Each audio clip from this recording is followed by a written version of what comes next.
When I began writing my history of the Holocaust, I realized early on that I had to master the range of the Holocaust, the many different countries in which it took place, its many different phases, the way it evolved, the deportations, the camps, the death marches, resistance, ghettos.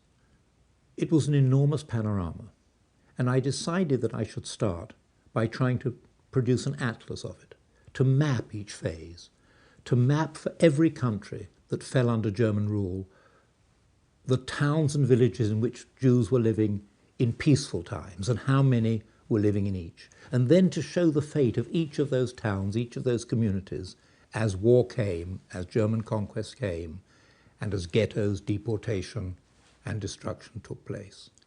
And so I follow through in these maps, 317 maps in all.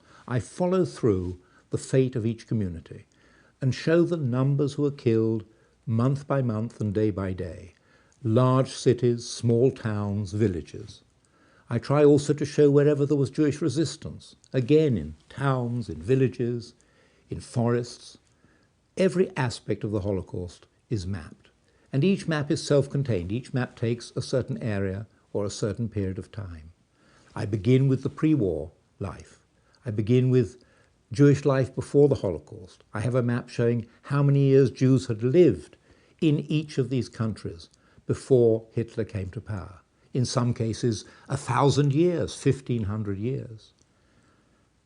The Atlas of the Holocaust is brought up to date in the new edition, in which I have a series of maps showing both the camps, the concentration camps and death camps, the layout of them, which can be visited today, and also maps showing all the towns and villages from which Jews were deported into those specific camps. The Atlas of the Holocaust is illustrated, and on each map page there is a text describing what the map is showing.